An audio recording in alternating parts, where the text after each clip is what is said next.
Hello all.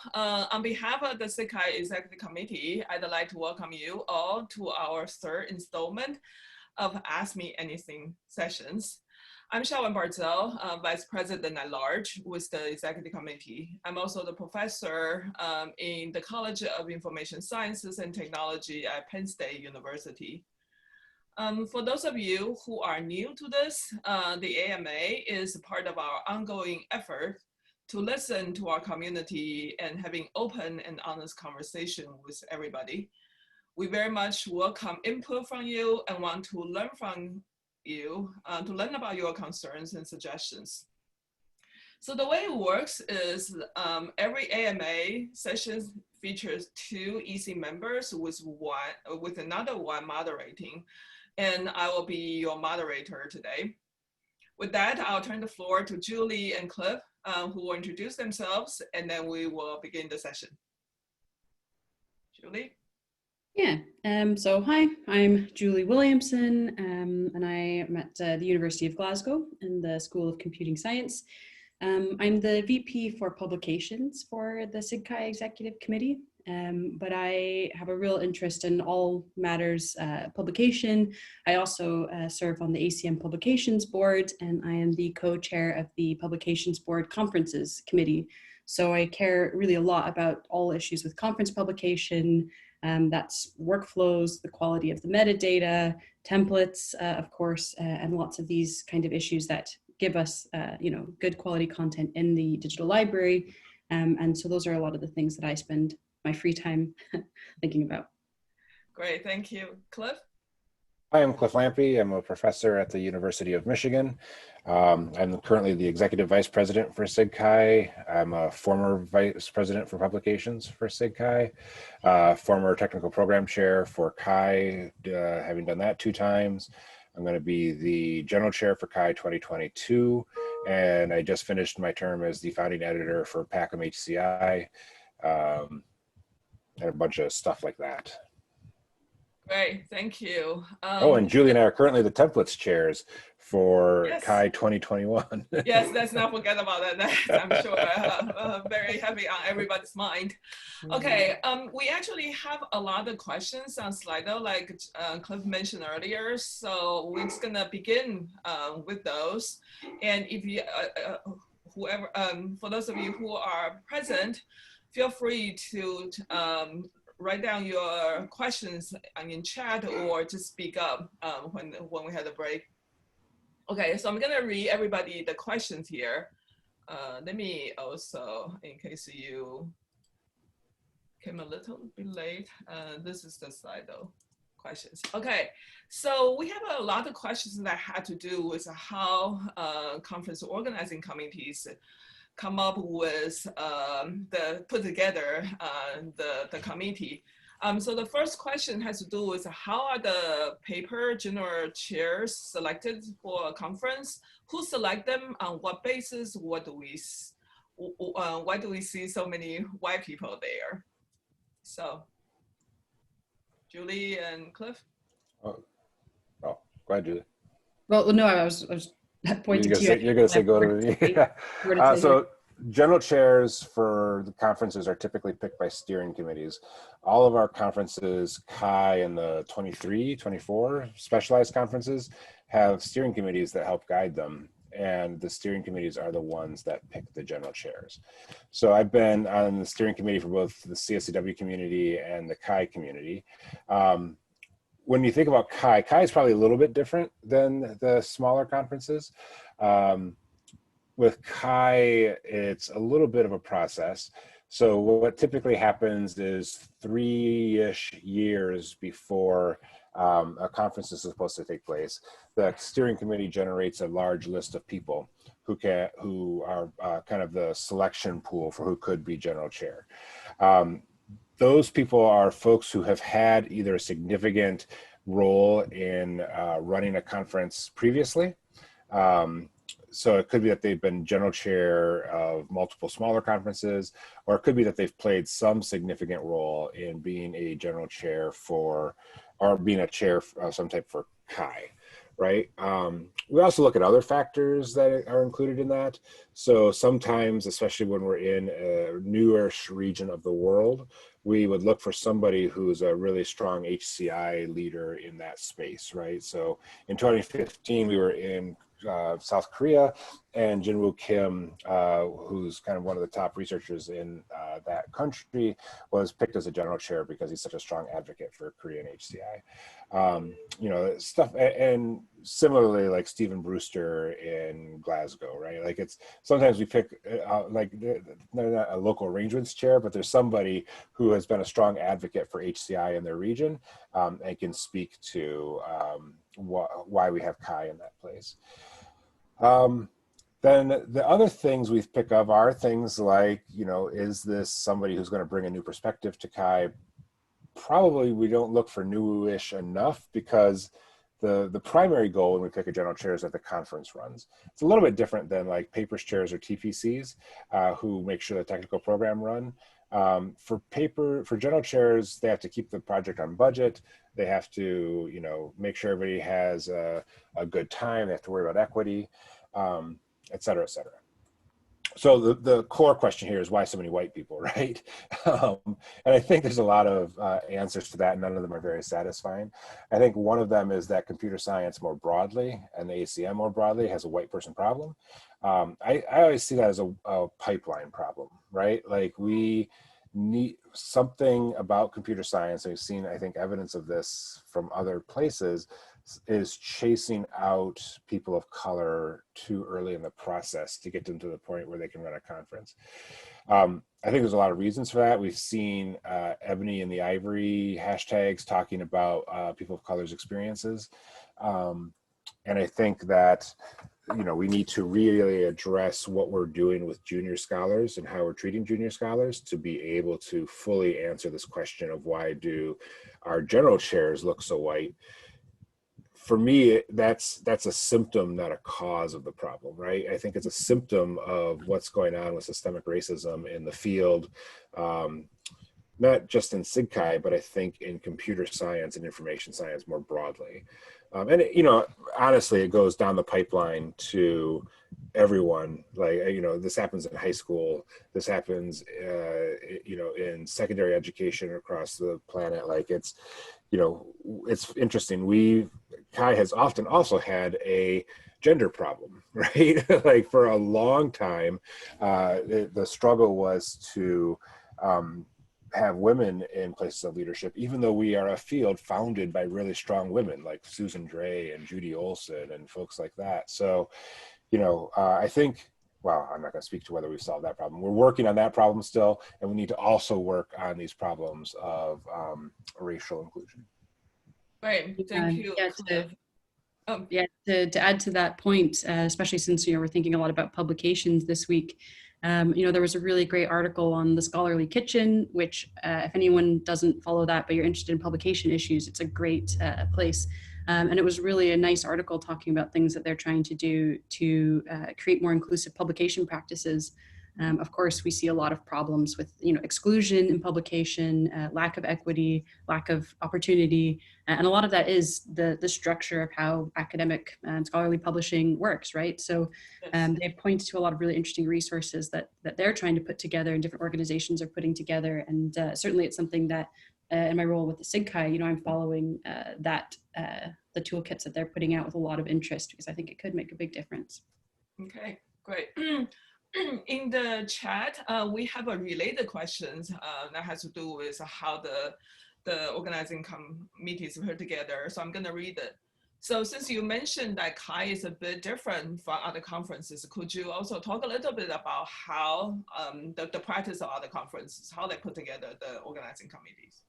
There's a little bit different between general chair and papers chairs or TPCs for this. So TPCs are often picked by their success in publishing in the conference. I mean, both the general chairs and papers chairs have to have had good success publishing at the venue, right? Like nobody's going to pick somebody who has never published in the conference to lead the conference. And generally a long history of publishing is considered more desirable because I guess it gives the assumption that you've seen the process over time and have thoughts and ideas about the process. For the smaller conferences, the steering committees still pick, they still do the same basic process of generating a list of names. The rubric for how they pick might be a little bit different. So for the smaller conferences, they have a few more degrees of freedom in terms of picking more radical choices if they want the conference to go in a different direction, or picking advocates for a particular model. So like I was the papers chair for CSCW in 2013, which now seems like 100 years ago. But I was picked partially because I was a strong advocate for the revise and resubmit process that CSCW was pioneering at the time. And so like the steering committee knew I would push that process as a papers chair. One thing you don't want to have when you're a steering committee is a lot of conflict between yourself and the organizers of an annual conference. So you're trying to pick people who reflect the vision that you have for what the conference should be. Yes, I also want to just chime in a little bit. I am on the Design Interactive System, the steering committee, and I ran along with Steve Harrison at Virginia Tech this 2019. And then the way, at least I can speak about this, the way it works is we basically have an open bid to everybody in the community. So what happened is there will be a university or group of people who want to host this at their institution, wherever, a particular venue. And then in that case, that the steering committee actually doesn't have a lot to say in terms of who gets to be on the organizing committee, but it's mostly up to the conference chairs. And I think we really appreciate the need, the call to balance a lot of different criteria, gender, ethnicity, and all that kind of thing. And I think it's up to all of us to try to bring about awareness, and we cannot force people to attend to these issues, but I think we definitely should pay more attention to that. And I think you will see that more and more of us will be doing a lot of that work.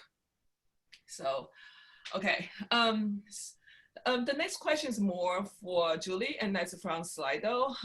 So there have recently been discussions about moving to a pay-to-submit model for CHI. So how serious are these discussions, and how would the move happen? When would that move happen?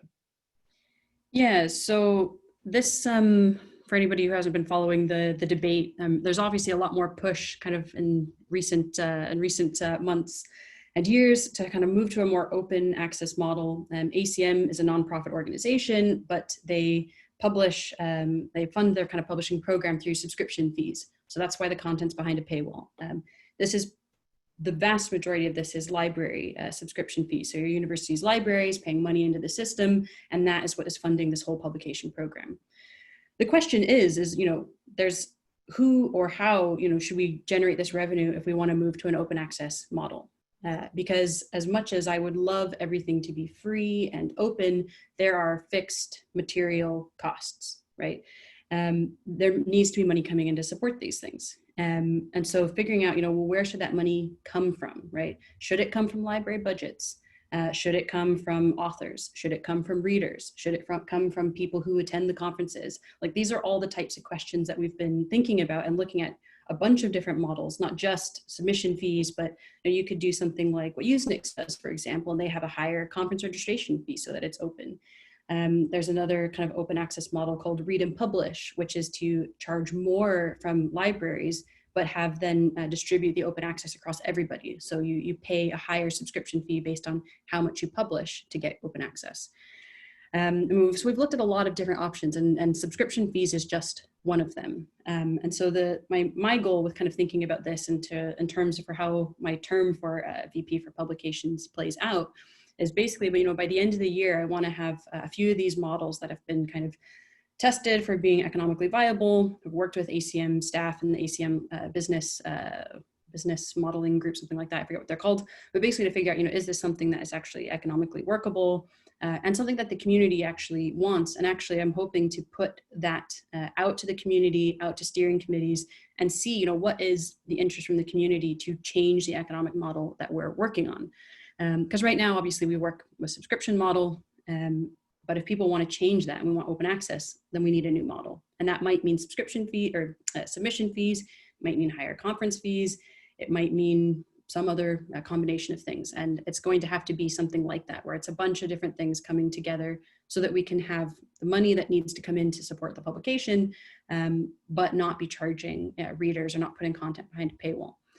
So that's a kind of timeline. I'm hoping by the end of the year that some of this stuff is, the models are done and out in the public, so we can all as a community kind of debate them and see what we want. But yeah, it does come with that harsh truth that money does need to come in. Even organizations like Archive, which is free at point of use, they're in really actually quite hard financial positions. They've had a major restructuring. They've lost a bunch of their staff over the last 6 months, right? So even an organization like that has to think about money coming in, and it's not free, right? There's actually, ACM is one of the people that pay in to Archive, right, to keep it going. So you can look at the partners on their website. There's a lot of scholarly societies that do that. So we need to have a way for money to come in, and it's just a matter of how do we fund this if we want everything to be open. I think there's a lot of support for open access, and I'd certainly like to see that happen. And ACM has made a kind of 5-year commitment to go open access. So it'll be interesting to see kind of what the next couple of years hold. But yeah, submission fees are one of the potential revenue sources, but that's not to say that's the only one, and it's not to say that will definitely happen either. It's just one of the options that we're looking at. Yeah, I mean, I think at a high level, there's 2 routes to make the money we need to publish, right? You can charge the readers or you can charge the authors. And both those routes have kind of like subtleties within the paths. Like for instance, I think even with open access, libraries will still pay for a subscription fee, right? Like an individual readers who aren't part of a university library that gets the DL will still have access then. But I actually am a huge fan of the charge to submit model, because not only I think does it help with this problem of funding, but it's also a way that we can solve another problem, which is over submission of content to our conferences. Our system under reviewers and the number of reviewers we have compared to the number of papers submitted is breaking, right? Like it's been breaking for a couple of years and it gets a little bit worse every year. Everybody's feeling the pressure for how many reviews we have to get accomplished every year. The only legitimate way we have to really reduce that, and there's been a number of, I think, solutions proposed to how do we deal with this problem of oversubmission of papers to all of our conferences. Just as CHI grows about 8% in submission rates per year, our reviewing pool does not grow by 8% per year, right? So that means that we are having a real problem when it comes to how do we manage all this. I like submissions because I think it acts as submission charges, because I think it acts as a bit of a disincentive to publishing like the shotgun approach, which is where you publish 9 or 12 papers or whatever in order to get 2 accepted. You're playing kind of the CHI acceptance game there. Now, there's a lot of subtleties that would have to be worked out for that, and we're not ignoring those, right? One would be, for instance, in the Global South, like the fee for that might be fine for Europeans would not work for the Global South. So, we would have to come up with a different pay structure based off location to some extent. My guess is the first 1 or 2 submissions would be for free, and we'd really only be charging for like your 3rd, 4th, 5th submission. We could do a graduated scale there. There's a whole set of kind of subtleties in how we could work that out that can be hammered out, but I still think this is the best model that I've heard of for how do we fund open access and reduce submissions to our conferences.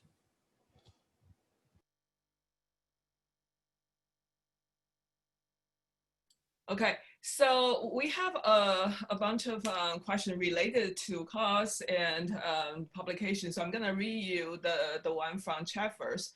Julie, when you talk about fixed costs, what is a ballpark figure you're talking about? Yeah, so I put in the chat there there's a CACAM article that if you care about going into it, it goes into real detail, the costs that are there. And it's actually almost equivalent exactly to the member APC cost. It's about $700 US to publish an article. And a lot of that cost is the infrastructure and digital library and kind of the staff required for the information systems. That's actually quite a lot of the cost. But there's also other costs for staff who are dealing with all of the metadata coming in, preparing things for archive, enforcing standard metadata, and doing development work on templates, doing development work on some of the backend systems, and the new stuff on the DL.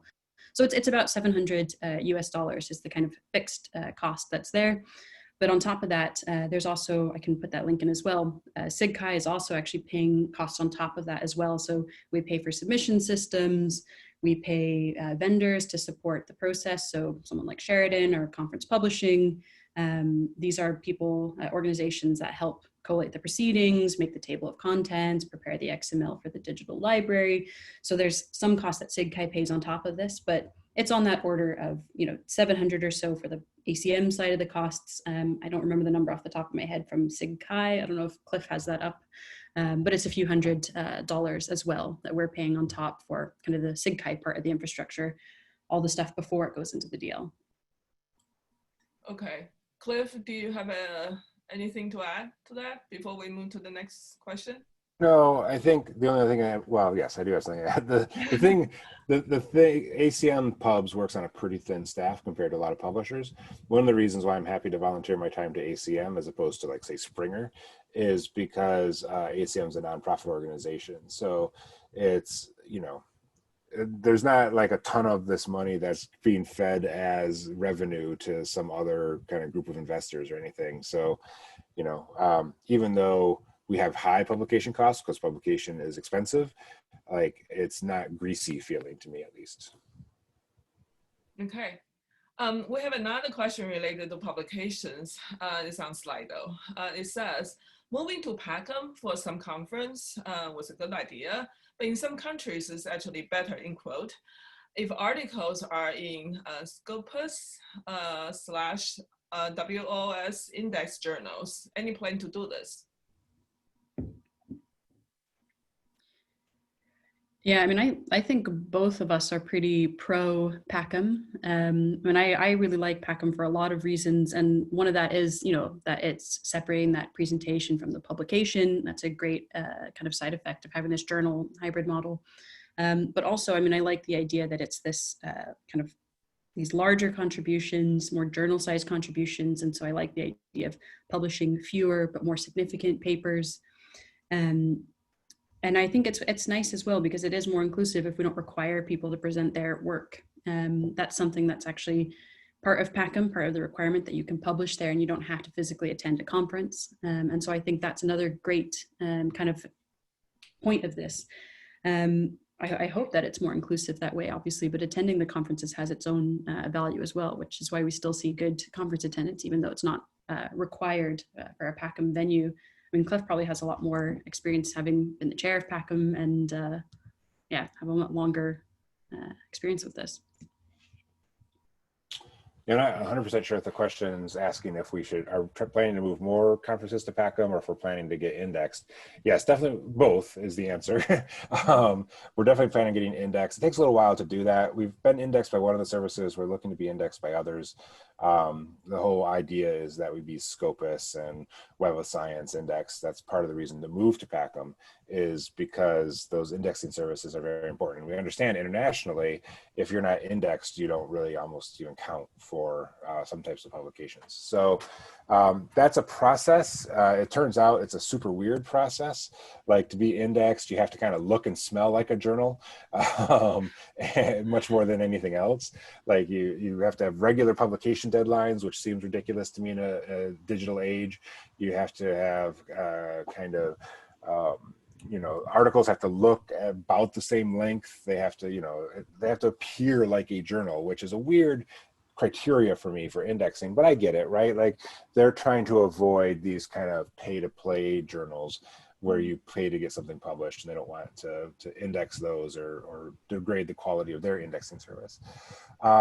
So we're on the pathway to that, and we're doing well. In terms of adding more conferences, that we've been doing consistently, and we're doing all the time. That includes, a group is publishing their first papers in Packham HCI. Oh, that's great. ISS is signed up and going. Mobile HCI is starting the process. Like, so more and more journals are actually starting to join Packham HCI. And then there's also a pathway for CHI to start publishing in Packham HCI. So we're going to be piloting this in CHI 2022. And then hopefully seeing how that works with our timelines and everything, and if we can work in the full R&R process into the CHI timeframe. Yeah, and it raises some existential questions about Packham HCI. You know, it's, if all of our conferences are publishing in Packham HCI, which would be great in some ways, how often do we need to have issues coming out to be able to deal with that, and on what regular basis? Jeff Nichols is the new editor-in-chief of Packham HCI, so I basically just dumped this all on his lap and told him to deal with it. So hopefully he figures all that out. Okay, it's good that you also give us a contact person to reach out to if we have follow-up questions. Yes, Jeff. Oh, when I throw somebody under the bus, I don't do a halfway job. Well, he can handle it if anybody can. That's right. So that's great. Okay, we're gonna switch gear to the next set of questions had to do with being an AC and being a reviewer. So I'm gonna read the first one from our chat. Cliff, who selects reviewers and what qualifications are sought? Could being a volunteer reviewer be a plug for a career or a CV booster? Yeah, I think being a reviewer is a necessary condition for being a volunteer, or for your career and for being an ACV booster. I'm in that season, I'm sure, at least you are too, Shawen, where I'm writing a dozen tenure letters and full letters for people. And especially for tenure letters, one of the things they always mention is the reviewing experience they've had and how they do reviewing. I know it's always part of our annual review process for our faculty too. It's less clear, and I wish industry had a better job of incentivizing reviewing and showing that as kind of a service to a field. That's an essential part. A lot of our industry friends do it out of the goodness of their heart and their own moral rectitude, but I wish they had a better way of kind of establishing that. In terms of who selects reviewers and what the qualifications are, that often varies by conference. And for example, for the CHI conference, which is our big one, ACs pick reviewers, the subcommittee chairs pick the associate chairs, ACs, and the papers chairs pick the subcommittee chairs. And the TPCs and general chairs pick the paper chairs. So there's kind of a middle management structure that goes all the way up. For smaller conferences, really the papers chairs either pick the reviewers or the ACs. Of course, in PCS2, we are trying to get a pool of reviewers put together as people who are willing to review. How they get selected and how they're reviewed and everything, qualifications can vary. I would say baseline is that the person should have published in that conference previously. There's a certain kind of age criteria that I'm never sure is very cemented for anybody. Like, you know, it's okay to have PhD students do some reviewing, but not too junior a PhD student. And we often leave that up to kind of the assessment of the AC and the supervisor sometimes of that PhD student to work out. One of the things I think a lot of conferences are working on is how do we improve the criteria by which reviews happen. I think we've just had some conversation in Chi Meta about this. One of the conferences, kind of a sister conference, not a SIGCHI conference, had a really nice list of common biases in reviews. One, for instance, in Chi that I'm always fighting against is this doesn't seem HCI enough, right? Like, and so I love the idea of kind of a small set of instructions you send out to reviewers that says, like, look, there's almost nothing, if the person submitted it to a HCI conference, it's probably HCI enough, right? Like, you know, it's stop trying to be the arbiter of what HCI is. So, you know, stuff like that, like there's a lot of work to do in kind of reviewer selection, but I do think it's a great service for the community. Thank you. Julie, I know you were the subcommittee chair for CHI last year, so I'm also going to put you on the spot for a bit and then see if you have anything to add to what Cliff just said. Yeah, I mean, reviewing is so important, and certainly, seeing some of the volunteer trajectories that have been like produced by AC members, like reviewing is always, I think, always the first kind of route into, for people who want to be the papers chair, the general chair, like reviewing was the first job that I think all of the volunteer maps that I've seen do. And I think obviously we could do a lot better of kind of bringing people into the fold and like, mentoring people to do better reviews and kind of get, I personally, for example, I do think PhD students should be doing reviews. My PhD students, I get them to review, and that's just how I was also as a PhD student, taught to do reviews as well. And so I'd really like to see a lot more kind of formal mentoring, formal outreach. I know I'm not part of the CSCW community, but I know you do like a review mentoring thing. And certainly like other areas outside of HCI have a lot more formalized like sub-reviewer where people, formally have their PhD students doing reviews as part of processes. That has its own problems. I'm not saying that's the solution, but certainly there are more things that we could be doing that we're not doing. And yeah, getting people into reviewing and kind of as a community also, having some shared standards of like what is a good review. Like if we mentored people, what would we tell them? I think that's something we kind of have to spend a little bit of time thinking about as well. But yeah, I mean, right now I think a lot of stuff is done by, who do I know, whose papers have I read and I like, and I want them to, write a review. So it's often would be based on, if I'm picking ACs or reviewers, I would base it on their published work that I'm familiar with, right? So if I like their papers, then I'm assuming they're also, this probably isn't a great assumption, but I'm assuming they'll also be a good reviewer. But I do really like the PCS, I don't know what it's called, tool or whatever for finding reviewers. Like if people do upload their papers, I also did assign reviewers that way as well when I've been using that in PCS if people put their stuff in. So it's a nice way to find people who you don't personally know. It'd be nice to see more use of that. And as I say, for people, if they are people that you don't know and maybe they don't have a lot of experience reviewing, I'd like us to have some more formal mechanisms for mentoring or for bringing them in.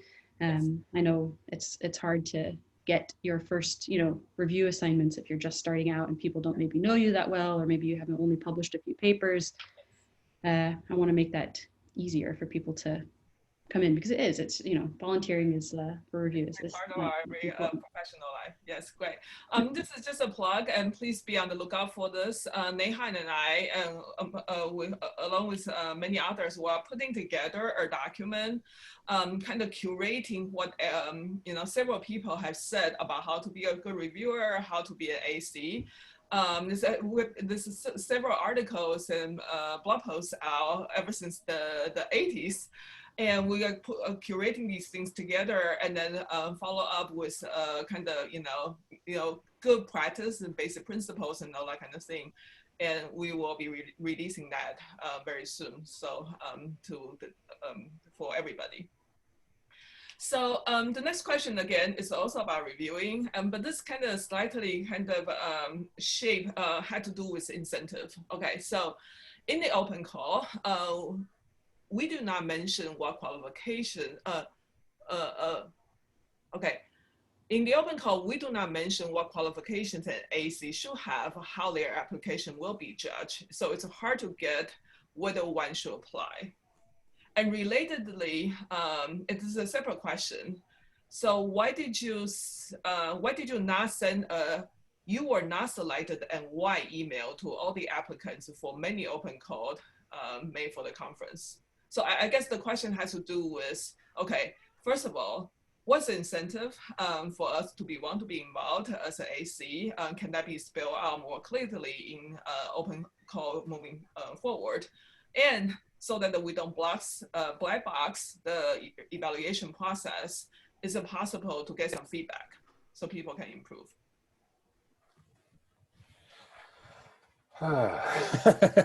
Okay, so I think in terms of, I think we could more clearly spell out what are the incentives to apply to be an AC. I think for some people that's clear and for others it's not, and that's one of the ways we I think, structurally enhance inequities is by not bringing along people for whom that's not clear. So just to say it out loud, I think some of the benefits for the ACs is that you get a really strong influence on the technical program. So you are shaping what HCI research is getting published this year in a strong way. I mean, of course, it's not like a all or nothing decision. You're not some judge on high. If there's good work is published, it's going to be really hard for you to kill that work. Not impossible, but hard.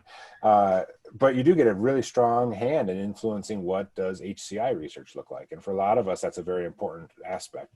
I think one of the things I see in terms of like kind of maturity as a scholar, like as we get older, is worrying about the field, not just about our own research record, right? For a lot of us, I think one of the ways that we shift as we move through our careers is like, it's not enough that I be successful in HCI. Now for me, the game is that HCI be successful in scholarship, right? And so as an AC, you get to play that role a little bit. For a lot of other people, it's a great way to learn more about how to get your papers published more easily, right? When you see the conversations happen, like you know what the deliberation process looks like, and your next round as a paper submitter is often a little more smooth because you know kind of common concerns that people have. And sometimes it's just fun to see what other people are publishing and what the early emergent work looks like. I think that's a incentive that really drove me early in my career, which is, wow, I get to see like all this, I get to see the other 75% of work that isn't published, right? And what are people doing and what does that look like? So all those are great incentives. In terms of the question, like for open calls, can we get feedback on why we weren't selected and everything? I'm gonna give the short answer of no. Right? Because all of us are drowning in volunteer work, right? Like I get it. I get that people want to know why they weren't picked. And especially I think one of the things that concerns me most about my blanket no is like there could be inequities in who's getting picked and who's not that like make it so that we're bearing those inequities and not giving strong kind of regularized feedback about what the selection criteria are. And I think there's an underlying question here, which is like the way we select ACs and the reason, and because we don't really tell them why they weren't selected, are we basically replicating injustices of some type, inequities in our selection process of who gets these kind of really cool leadership positions that I just talked about, right? That's a really great, I think, underlying issue to worry about. I would rather do that through strong rubrics and through having really strong selection criteria. Right now, it's a little slapdash. In CHI, for instance, subcommittee chairs pick the ACs, and different subcommittees have slightly different needs, so they pick slightly different ACs. And sometimes you go in and say, look, your subcommittee here is not good in a dimension. And sometimes those dimensions are kind of inclusion related, right? So like when I was TPC, we had to go to a couple subcommittees and say, you couldn't find one female scholar in your area. Like, there's not one qualified woman scholar of your particular subcommittee. Come on, guys.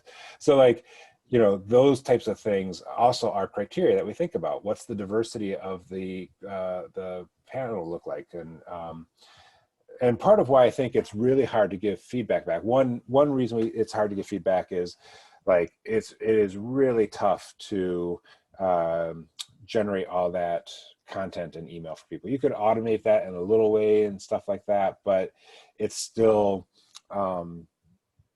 really challenging for the reviewers or for the volunteers who are organizing all of that. That's not a great reason, but it's still a real reason, right? I don't bullshit in these AMAs. I tell the truth. The other reason is that, and this is another non-bullshit answer, sometimes you don't want to know, right? Like why you weren't selected, because sometimes the answers aren't great. Sometimes the answer is, we had too many other people like you, right? Like, we needed to pick people not like you. It's not that you're not a great scholar. It's not that we don't think you could do the job. It's just that we already had enough gray beard white men on the committee, and we needed somebody not that. It could be that often it's an interpersonal conflict, that you might have a reputation that you don't get the job done.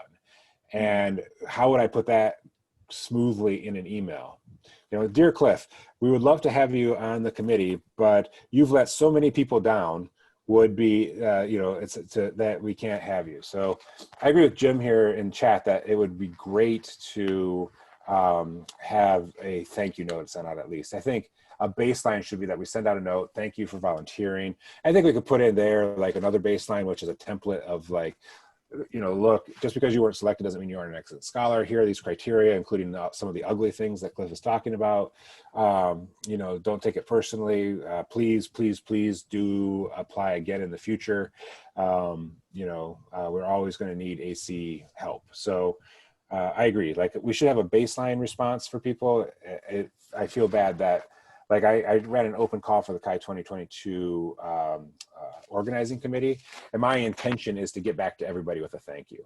I'm not going to give them necessary feedback about why they weren't selected, but I do want to at least thank them for volunteering. That's great. Julie, do you want to add to that? Yeah, I mean, so I've been the SC for user experience and usability subcommittee for the last 2 years, and certainly, and I always tried to take a lot of as many people as I could from the open calls. And actually, I had a pretty, even though I would have said I had a pretty heuristic approach to this, I had quite a rubric. I mean, it would be hard to actually send something that would not only be kind of concrete and helpful, but satisfying. I mean, as a reason why people didn't get selected. But I mean, in general, yeah, I mean, it's a lot of the things like Cliff was saying. I mean, at least for the UUX group, you know, I did get a lot of people who were volunteers who were PhD students, and unfortunately, you know, I discount those people. That's not that for the ACs. I think it's in general that you want to at least have completed your PhD, and then from there, you know, at least for our subcommittee, I'm trying to think, for the 2 years that I did it, we were 2 European chairs, so we actually tended to have quite a lot of Europeans on the group. And so I'd be actively seeking basically not more Europeans, because we had lots of those. Obviously, there's usually a lot of North Americans, so we didn't have space for kind of more North Americans to be on the group.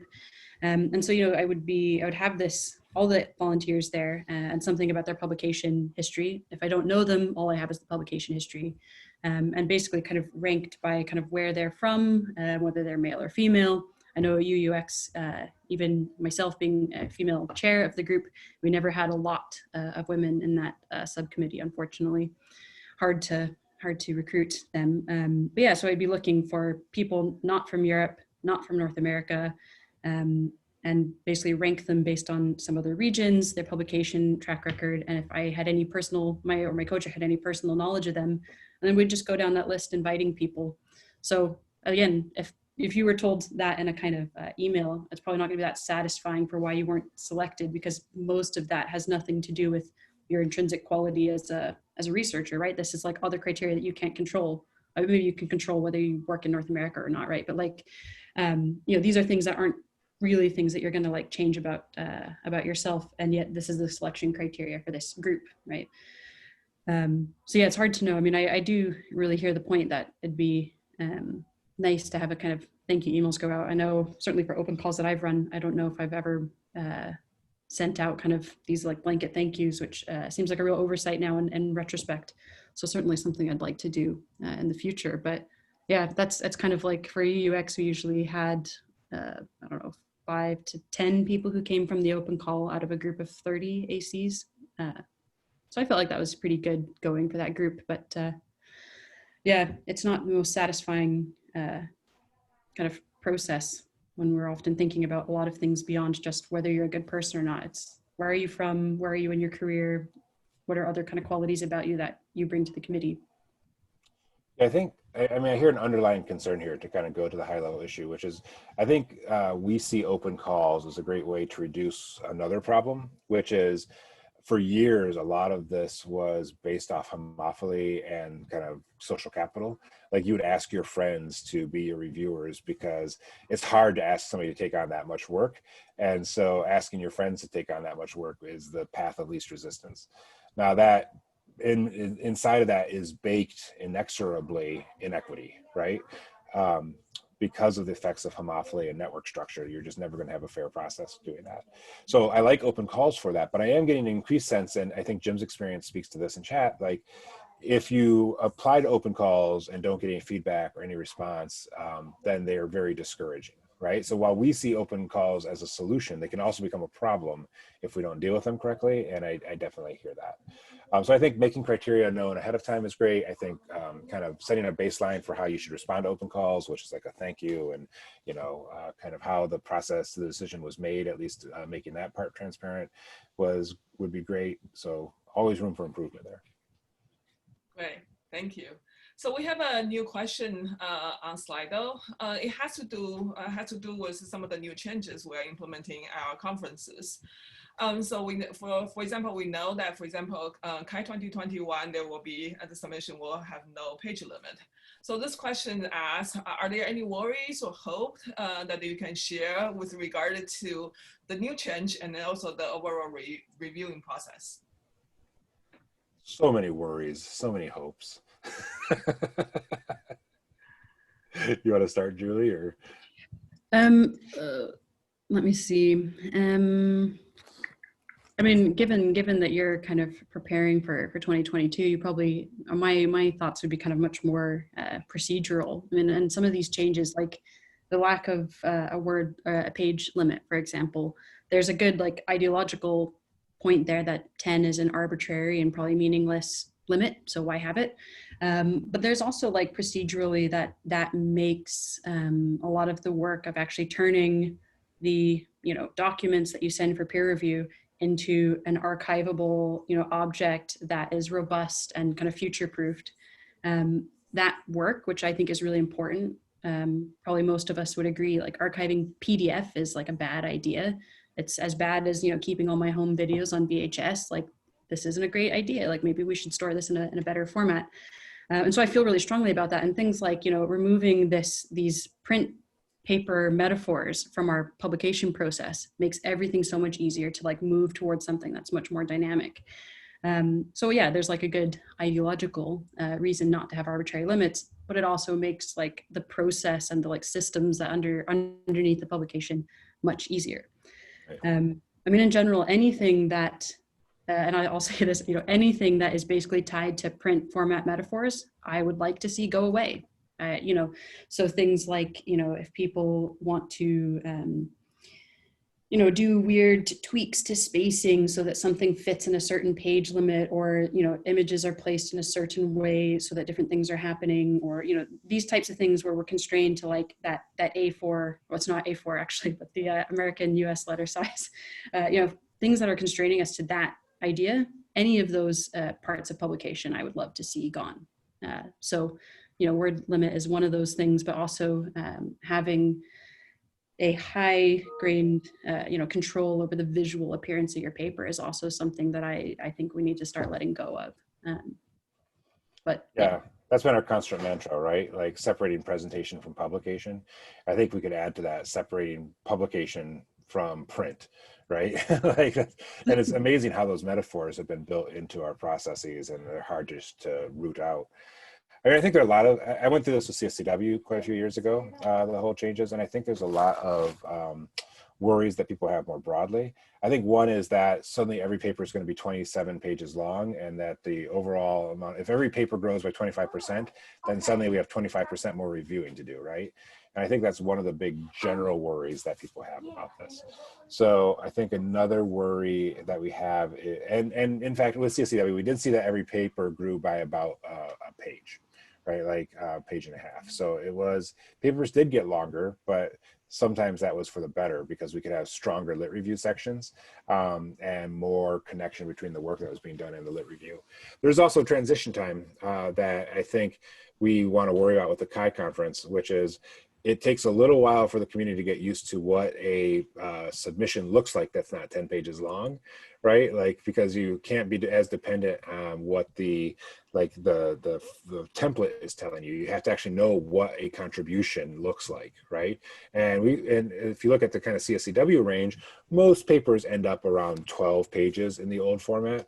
But they range from 8, which is more rare, to like, I was an AC for a paper that was 17 pages long, but it needed to be, right? And it was a good paper. And, those types of variances depend on I think, more inherent knowledge in the reviewer community about what a contribution actually looks like. So that's my big worry, is training our reviewer community, who's already overwhelmed by volunteer work, to assess papers slightly differently than they have before. Hopes, like Julie said, I hope we just get away from this print metaphor. And I hope that we spend less of our community's energy worrying about like removing kerning so that everything fits, and moving stupid tables around in a paper in order to make it work. I can't imagine how many HCI hours have been wasted over the decades trying to put that stuff together. The other thing I think I worry about, and I worry about this for others, not for myself, is some people like Julie and I kind of have been poo-pooing like shifting tables around in images. For some people, that's a very important part of their scholarship, right? The presentation is an important part of how they express their work. So we want to make sure we don't kill that entirely. Like, we're still working on that, for instance, in pictorials, about how do we work with that with pictorials and stuff. So that's something we don't want to take away from those members of our community for whom that's an important part of their scholarship. Good. Thank you. We have about 5 to 6 minutes left. I'm just gonna pause on the questions from both Slido and the chat, and then kind of turn the table to both Julie and Cliff. Do you have any questions for us? Anything that you need from the community that will help with the initiatives that you are working on? So.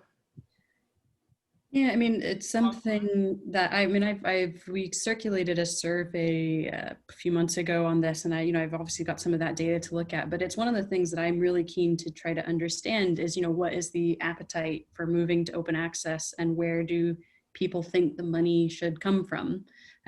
Because the money obviously has to come from somewhere. And so I'm really keen to know, is this something that people actually want? Obviously, there's some people who are very outspoken about open access, and maybe other people are less bothered about it. I don't know. I mean, I'd like to know what the appetite is in the community for these types of solutions coming together, actually. You said there's a survey. Can you post the link? Is it still open? No, it's closed. The survey went out when we did our first analysis of the SIGCHI publication costs. Okay. And so I'll work on a summary of that data, and I'm using that data to kind of inform which types of economic models we're kind of testing now. But yeah, I mean, that's one of the blogs I've got in my pipeline, to present that data back to people and kind of see what that looks like. But yeah, I'm always interested to know if this is actually something that people like, that people want. Or am I like spinning my wheels for nothing? I don't know. And we know where to find you if we have additional concerns or input. Cliff? I mean, mine are going to sound terrible. Like what I would love is a problem-solving spirit and patience, right? Like, we're dealing with multiple issues in terms of modernizing our publications, and I've been involved in some aspects of that have gone poorly, right? Like the original kind of templates wars and stuff like that. I was a big proponent for the template changes, and I still am. But it's not always going to go perfectly, and we're going to make mistakes.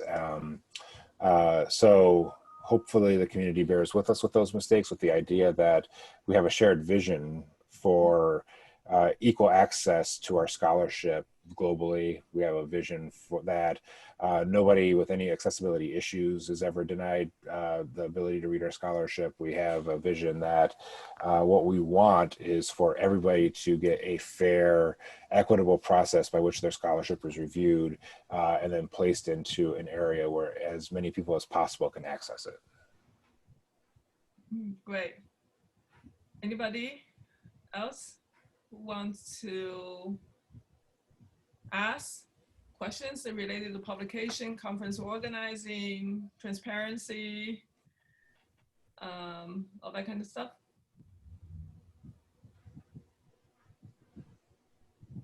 I think we cover most of the questions on Slido. There's one here that got posted last time. I think it was worth addressing really quickly. I'll try to do it in the couple minutes we have remaining. And the question was, the workload for SIGCHI positions is too much for underrepresented people who already do more than their privileged counterparts. We need to address this. That's a great question, and I don't have a really great answer to it. I want to recognize that question and understand that, like when we started off, I think there's a lot that goes into that. One of the things I think goes into that, something I've been working with a lot and thinking about a lot, is what's the difference between tokenization and representation, right? Like, we don't want to tokenize people with positions in the EC or in SIGCHI leadership.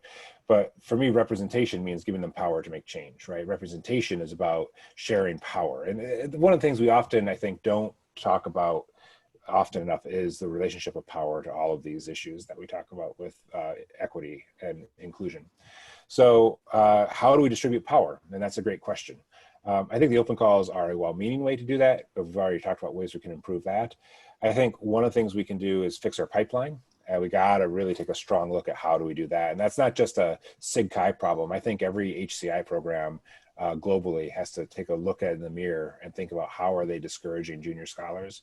But one of the things I'm really proud of, I want to say, is I think this SIGCHI EC is making strong steps and has been kind of just constitutionally a strong way that we have increased representation for underrepresented people in the community, from the start, right? Like, Helena's one of our first female elected presidents that we've had in my memory as a SIGCHI member, which goes back quite a ways. I'm so Chi old. I remember when it was 8 pages, not 10 pages, kind of thing, right? When we look at kind of how we've tried to address these problems of inclusion, I'm proud of what we've done, which isn't to say that we don't have a long way to go, right? And I think the where I want to focus my energy is what's happening at that junior scholar level, right? It is a lot of work for people who are already being asked by their departments and their jobs to be on every stupid inclusion effort that they have in place, and are constantly being asked to do more of the work than is fair because of that representation versus tokenization issue. So the only way to make that more equitable is to increase the pool of people who come from those underrepresented areas, so they're not underrepresented in the Chi space. And the only way that I can think of to do that is to take better care of our junior scholars, and to do stronger mentorship at the junior level, and to accept people into our HCI program that we have not been accepting, to bring them into Chi as student volunteers and bring them up in leadership positions and mentor them. So for me, like, the answer to that question is all about a long-term view of care. It's caring for our junior scholars and making sure they're not chased out of the community. Julie, final thoughts? Yeah, I mean, it's really challenging, and I think it's obviously, as Cliff is saying, it's a much bigger problem than, that being on the SIGCHI EC, for example, is a lot of work. I mean, it is a lot of work, and I'm not sure that the answer is to make these positions token positions that aren't a lot of work. That that doesn't solve any of the problem, right? And I don't know, certainly I've been lucky in that, in my department, service work is well incentivized as part of my progression criteria, and I know not everybody maybe has that same situation. So it's really hard to know how to balance that, because these jobs, I mean, being on the EC is a lot of work. Being an SC is a ton of work. Volunteering is a lot of work. These aren't token positions that we're in, right? So it's hard to know how to solve that problem because it's something that's much bigger than just what it's like to work on the EC. Yeah, but I like the comments made earlier, the fact that we need to be more patient with each other and also more generous with each other, so that we can actually work on this together from the outside and also from within. Or at least more generous with me, right? Like, that's all I'm really saying. Be nice to me. Hey. Yeah, no, it's interesting. Yeah, I mean, it's something that comes up quite a lot. I think that some of us maybe feel that some parts of the community can be toxic and negative, and that is a real disincentive to volunteering. Yeah, right? At all levels, not just being a reviewer all the way up. Okay, yeah. So I want to thank everybody for taking the time to participate, and especially Julie and Cliff for sharing your insights with us. We have another one coming up, and that's on August 27th, and we will send out more information about that. And we hope to see many of you there as well. Thank you. Thanks, everybody. Bye-bye. Thank you.